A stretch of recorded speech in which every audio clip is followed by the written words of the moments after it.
Esaten da pertsona bat ongi ezagutzen dela bidaiatzen berarekin. Hori izan daiteke, baina pertsona bat ongi ezagutzeko bere etxera joan behar da, goxo. Horregatik, Amasai aurpegi ezagunekin egin dugu bidai txiki bat, Nafarroan barna. Haien etxera hurbildu gara, haien herrira, egunerokoan murgiltzeko, formaltasunik gabe. Atal bakoitza leiho bat da, hortik pasako gara, noski, eta ikusiko dugu nor dagoen atzean. Ongi etorri, Nafaran hitzera. Bai? Kaixo, Beñat, zer moduz, Jasmin naiz? Haupa, kaixo. Begira, iritsi naiz Burlatara, zu non zaude? Estudioan bertan nago. Bale, zerbitzen hartzen bali badugu kafetxo bat ondoko plazan? Bai, perfecto. Venga, oraintxe arte. Bale, oraintxe. Agur.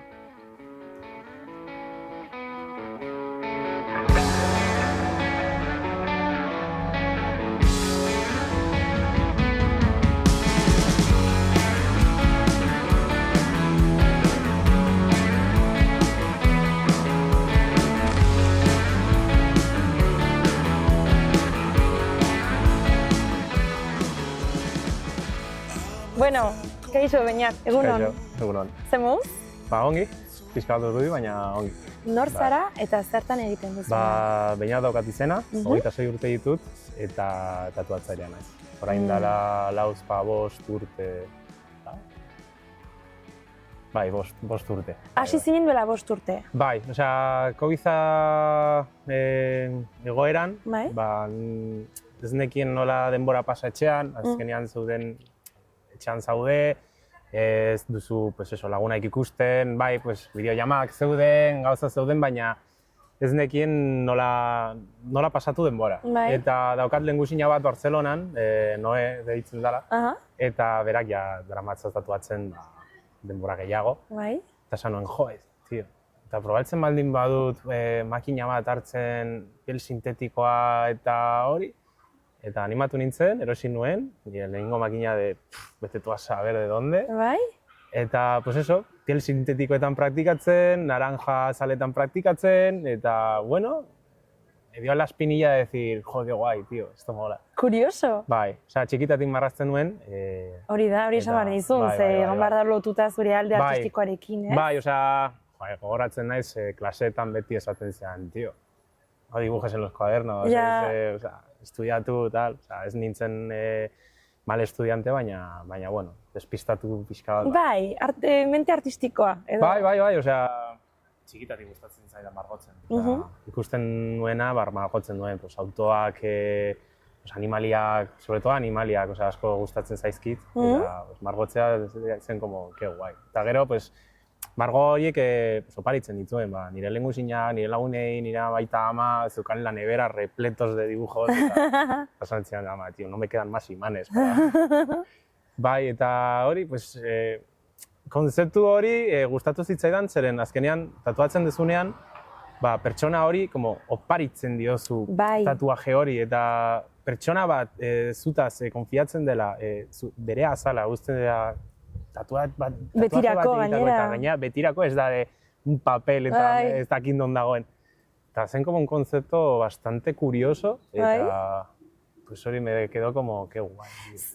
Oroitzen zara zer izan zen zure lehenbiziko sensazioa hartu zenuenean makina eta hasi zinenean tatuatzen lehenbizikoz?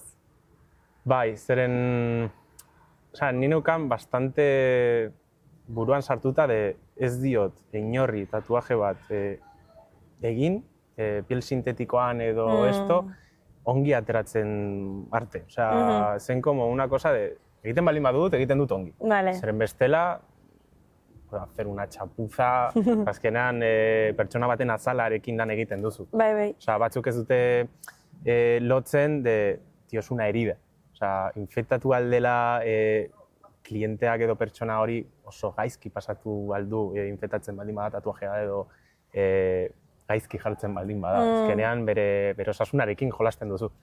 Eta niz neukan hori bastante markao, eta gogoratzen dut nire lehenen tatuajea nire etxean, urduri perdido, la kalka borratu zitzaidan, egin nuen a mano alzada, nervioso perdio, baina ongi ateratzen. Jo, pues begira, nire familian, nire koinata tatuatzailea da, eta, hasi zen nire anaiarekin jolasten, azalean, eta esan zidan, dagoela, ez dakit, dilema bat tatuatzaileen artean, hasi baino lehen, zuk esan duzu, adibidez, azal sintetikoa, edo, bai, larainak edo pomeloak. Pomeloak, bai. Hori, zergatik pomeloak? Zeren larainak eta pomeloak porosoak dira. Azkenean, se parecen mucho a la guk dugun azala. Bai. Absorbitzen da, laranjak bai, gero irekitzen baldin, azazkalak hartzen baldin baduzu eta irekitzen duzu, ikusten duzu como 3 kapak dituela. Eta gure... Nola hitzen dira? Dermis, hipodermis eta hipodermis. Bai. Algo así. Eta azkenan, zuk ikusten duzu, cuánto has clavado, nola daukazu... Noraino, ez? Bai, noraino, zenbat, min egin baldin badiozu, porque hartzen duzu azala, egiten duzu horrela, eta moz. Bai, ez? Zauri bat egiten duzu. Korte limpio bat, hor egin duzu zauria. Eta laranjaekin oso ongi ikusten da. Baina nigo horatzen duz, laranjak eta platanoen azalan. Platanoak ere bai? Bai. Eta, pentsatut momentuan, ja hasi zinenean, frutekin jolasten eta azal sintetikoekin jolasten, zure azalean ere hasi zinen marrazten, ez? Zure azal propioan. Zer marraztuz? Begira erakutsiko diguzu. Kolibri bat, eta gero Lego pieza batzuk. Eta, zu hasi zinenean hor ikasten tatuatzen, bazenuen estilo bat, esango zenuke, bazenuela estilo bat bere garaian? Ez, hasi nintzen un poco la aventura. Esan dizuan bezala, hasi nintzen diseinu talegero batzuk egiten, alambres de espino, calaveras, de todo.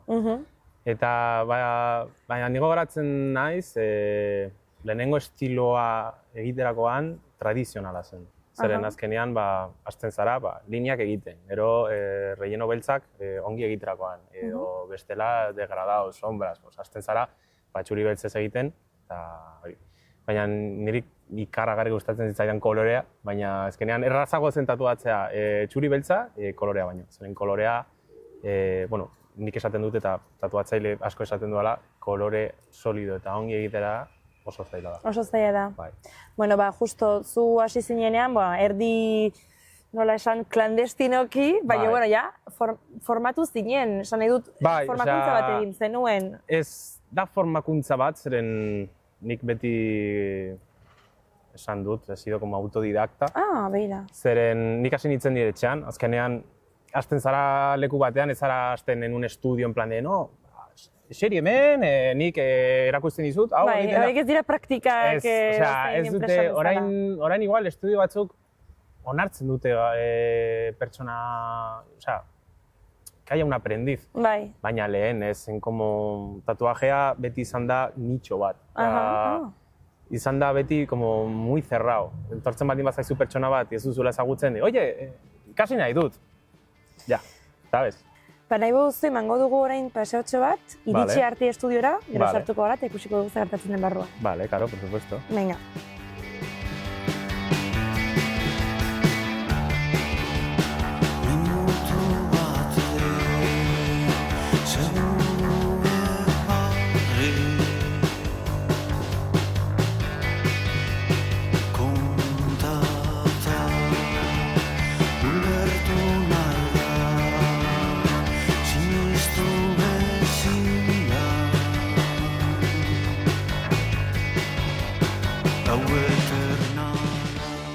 Baina esan duzuna, ez?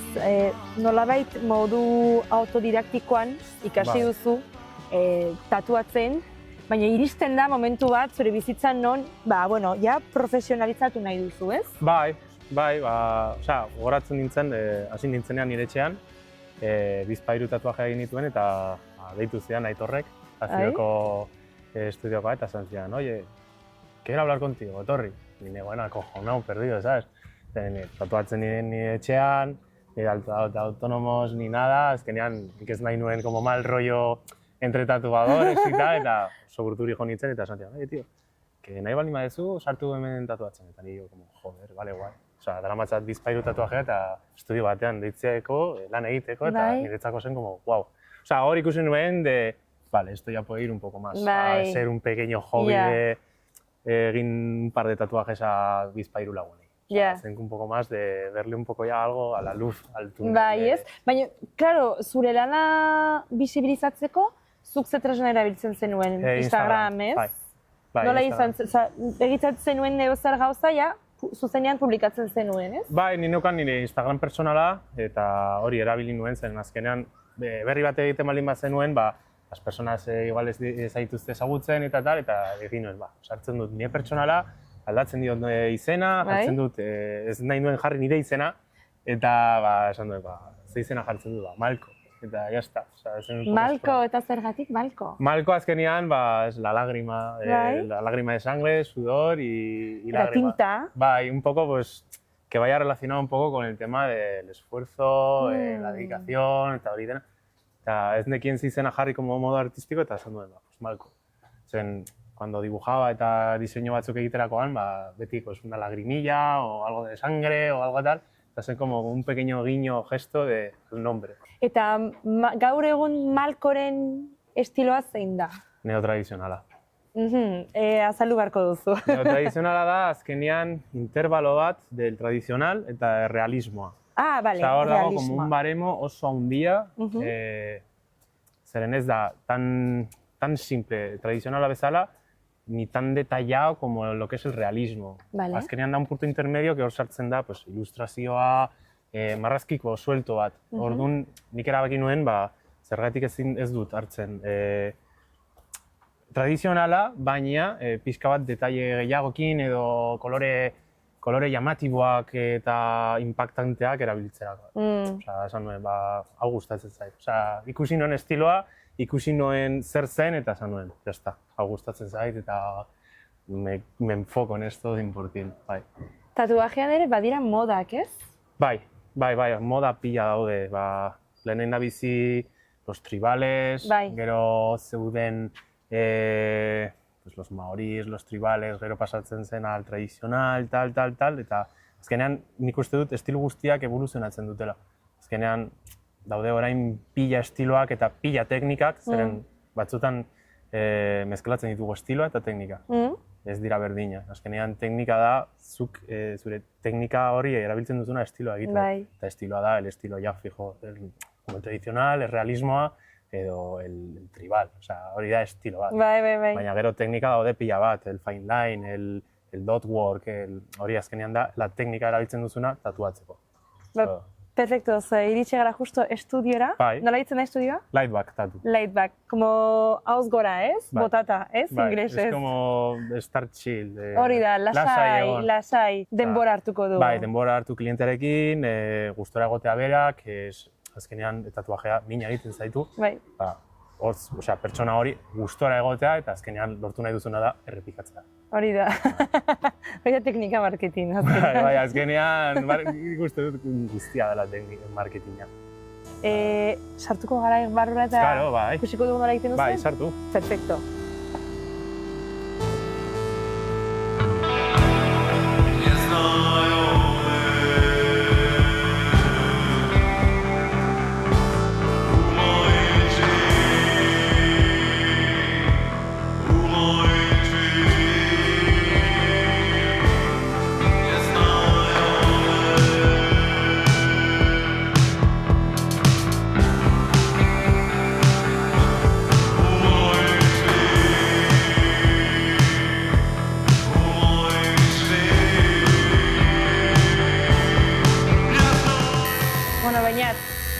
Badugu zortea, justo sartu garela eta, lanean zaude, literalki. Bai. Konta iguzu, ze ari zara egiten? Begi bat, apurtuta bezala, eta erdi banatuta dago, goiko partea demonio bat bezalakoa, eta beste partea normala, como la transformación, como la transformación del bien al mal. Vale. Eta lan hau zuk diseinatu duzu aproposa berarentzat edo aurretik bazenuen ja egina? Aurretik banuen. Bai, batzutan edo gehienetan diseinatzen ditu diseinuak, eta jendeak esaten diate, pues esto mola, nahi dut edo bestela, dago como bi modu. Bai, flashak edo... Bai, flashak edo custom. Gehienetan custom egiten dut, baina batzutan gustatzen zait flash batzuk edo horrela ateratzea eta sorte daukat eta jendeak hartzen dituela. Eta zuk normalki inspirazioan handik etortzen zaizu? Leku guztitatik, azkenean gustatzen zaizkit pila bat animaliak, azkenean begiratzen dituzu animaliak eta diseinatzen dituzu. Hala besteetan, daramatzat ja temporada bat, pixka bat oskurete, gauzak oskuruak, en plan... Iluntasuna, bai. Bai, iluntasuna, ez dakit nola ditu, fantasia asko gustatzen zaizkit, eta hortikan hartzen ditut gauzak. Esan duzu justo kolorena, bai da zure... Hori da zure estilo propioa egia esan, ikusten ditugunean zure tatuajeak kasi denek daramate kolorea. Bai, gehienetan bai. Azkenean erabiltzen ditut koloreak llamatiboak. Azkenean zuk ikusten dezunean tatuatzea esaten duzula. Que te inspire, que te llame algo. Eta gehienetan kolore kalidoak erabiltzen ditut, gorriak, horiak, laranjak, grisak, marroiak eta, orain nago pixka bat morauarekin jolasten eta pixkanaka aldatzen pixka bat kolore gama hori zen azkenean, esan dizu ala bezala, aspertzen zaizu beti kolore berdinak erabiltzea eta da por temporadas. Bai, temporadas, lehen hitz egin dugu modari buruz, ez? Badira modak ere bai, esango zenuke orain, hilabetetan edo urte horietan, zein da moda, oraingo moda tatuajetan? Badago bat? Orain ez dakit, azkenean jendeari gauza asko gustatzen zaizkio, orduan nik uste dut que más por moda da por estilos, azkenean gorputz oso daukamala tradizionala, azkenean bilatzen du tradizional tatuatzailea egiteko, edo neotradizionala tatuatzea. Ez duzu inoiz ikusten beso bat realismo mezclado con tal.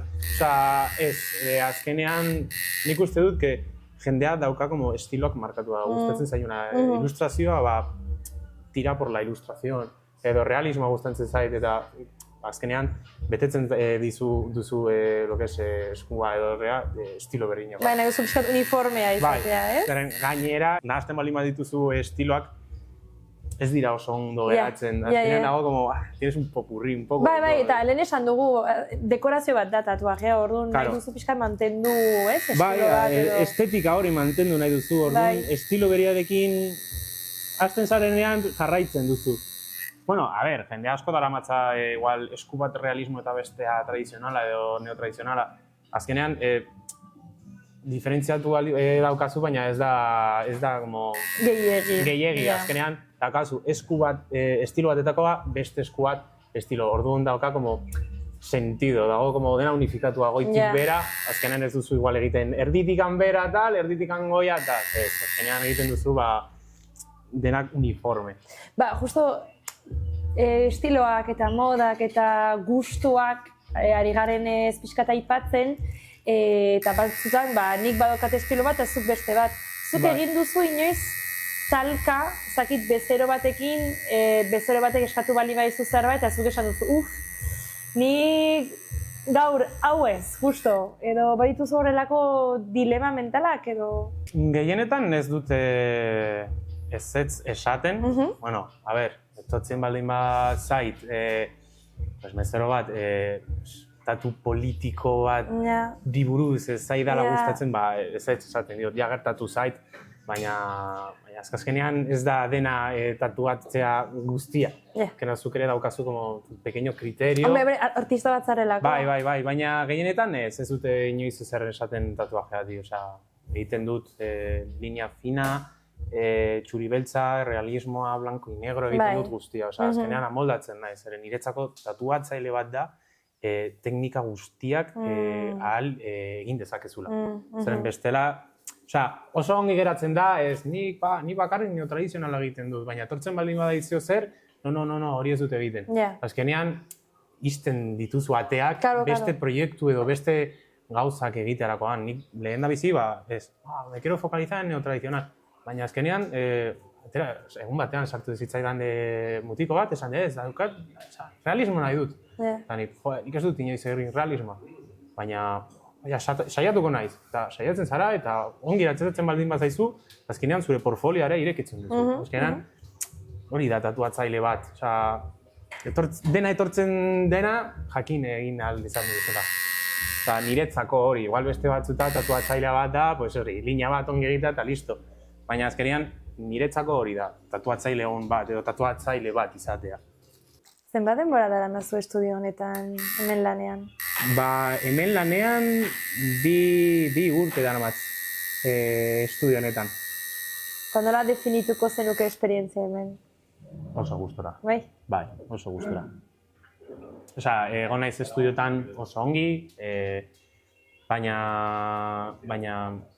nik uste dut nire prozesua hasi nintzenatik, orain delatik, ez dago como un margen de egon naiz gaizki eta no lo quiero borrar, ez, azkenean nire ustez prozesu guztia izan da ikasteko. Izan dituzu momentu onak eta momentu txarrak, edo gauz onak eta gauz txarrak. Baina gauz txarrak erabiltzen dituzu ikasteko eta gauz onak praktikatzeko. Azkenean ez dute esate, no, este año ha sido una mierda. Niretzako prozesua asko disfrutatzen dut. Pizkanaka eta ez dakit. Azkenean disfruta del proceso. Bai. Azkenean tatuatzea hori da, disfrutar del proceso. Tatuajea bera da prozesu bat. Eta, bi urte horietan egon zara gustora, eta etorkizunari begira nola ikusten duzuzuk panorama? Ez dakit zer erantzun hori, zeren enfokatzen naiz egunerokoan.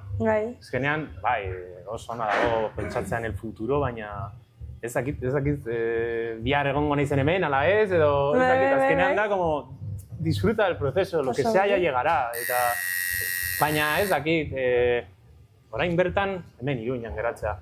Baina igual, dentro de un año, ematen dit el Siroko eta esaten Barcelona edo Madrid edo Valencia, ez dakit. Azkenean, verlas venir. Baina momentu honetan oso gustora hemen eta hemen geratuko naiz. Perfecto, hori da moduriko berena, esateko orain utziko dugu horrela, utziko zaitugu orain momentu horretan disfrutatzen prozesua. Ez dakigu bezer bat dagoen disfrutatzen, gu bai, beraz eskerrik asko Beñat. Bai, zurei. Ikusiko dugu. Bai, oso gustora honek. Bai,